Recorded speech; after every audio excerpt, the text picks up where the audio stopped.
সামনে দ্বিতীয় দফা নির্বাচন আগামী 29 তারিখ এবং সেই নির্বাচনের আগে সাসপেন্ড করা হলো ডায়মন্ড হারবারের একাধিক পুলিশ আধিকারিককে।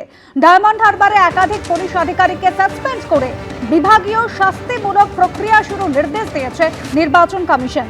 সাসপেন্ড করে বিভাগীয় শাস্তিমূলক প্রক্রিয়া শুরু করতে মুখ্য সচিবকে চিঠি নির্বাচন কমিশনের। কাদের কাদের সাসপেন্ড করা হয়েছে?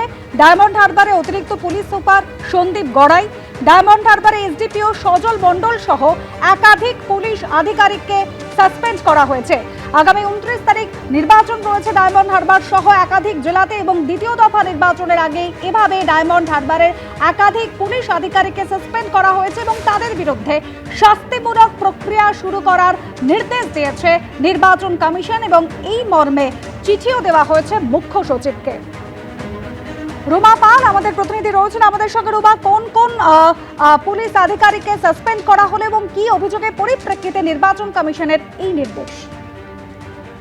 দেখো, দ্বিতীয় দফা নির্বাচনের আগে কিন্তু ডায়মন্ড হারবারে একাধিক পুলিশ আধিকারিককে সাসপেন্ড করা হলো এবং এদের বিরুদ্ধে ডিসিপ্লিনারি প্রসিডিং শুরু করার নির্দেশ দেওয়া হয়েছে কমিশনের তরফ থেকে এবং এই কমিশন থেকে চিঠি গেছে মুখ্য সচিবের কাছে। এবং এদের মধ্যে রয়েছেন সন্দীপ গড়াই আইপিএস অতিরিক্ত police super Diamond Harbour, Sajal Mondal SDPO Diamond Harbour, Mousumi Chakraborty inspector in charge Diamond Harbour থানা, অজয় বাগ ইন্সপেক্টর ইনচার্জ ফলতা থানা, শুভেচ্ছা বাগ অফিসার ইনচার্জ উত্তি থানা। এদের বিরুদ্ধে অভিযোগ কি রয়েছে? অভিযোগ রয়েছে নির্বাচন কমিশন তরফ থেকে জানা যাচ্ছে যে এদের বিরুদ্ধে গুরুতরভাবে শৃঙ্খলা ভঙ্গের অভিযোগ রয়েছে এবং নিরপেক্ষ নয়। এই আধিকারিকদের বিরুদ্ধে অভিযোগ রয়েছে, এরা নিরপেক্ষ নয় এবং এই কারণে কিন্তু এই অভিযোগ জমা পড়েছিল এবং সঙ্গে সঙ্গে এদের বিরুদ্ধে কিন্তু ডিসিপ্লিনারি অ্যাকশন নেওয়ার কথা বলা হয়েছে এবং সঙ্গে সঙ্গে এদেরকে সাসপেন্ডও করা হয়েছে। শুধু তাই নয়, ডায়মন্ড হারবারের পুলিশ সুপার ঈশানী পালকে সতর্ক করা হয়েছে, কারণ তার অধীনস্থ যে অফিসাররা রয়েছে তাকে তিনি সঠিকভাবে নিয়ন্ত্রণ করতে পারেননি, সেই কারণে কিন্তু তাকে সতর্ক করা হয়েছে।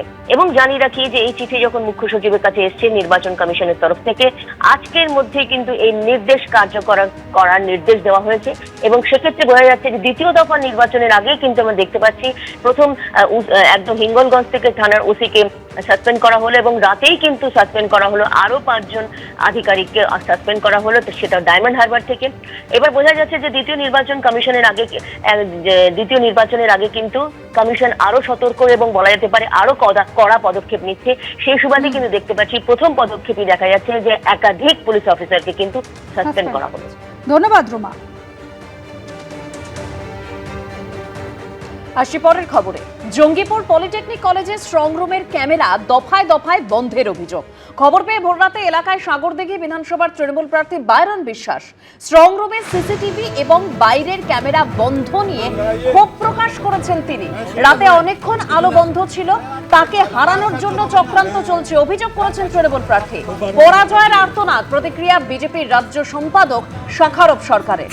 স্ট্রং রুমের দায়িত্বরত অফিসারদের ভূমিকা নিয়েও ক্ষুব্ধ বাইরন বিশ্বাস, তবে বাইরন বিশ্বাসের অভিযোগ নিয়ে কোনো প্রতিক্রিয়া এখনো নির্বাচন কমিশনের তরফে পাওয়া যায়নি।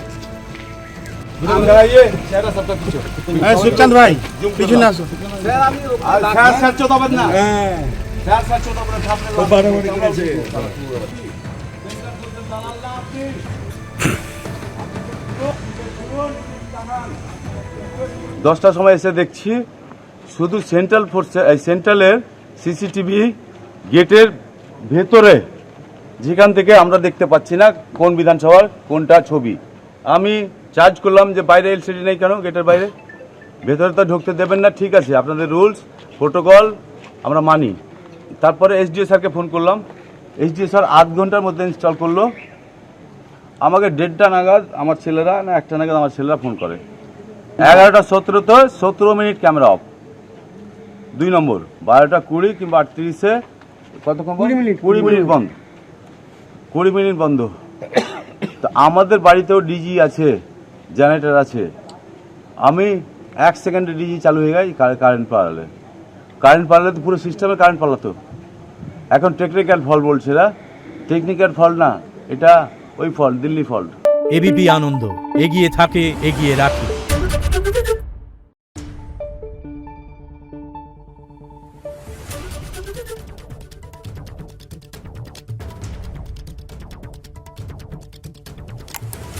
Thank you.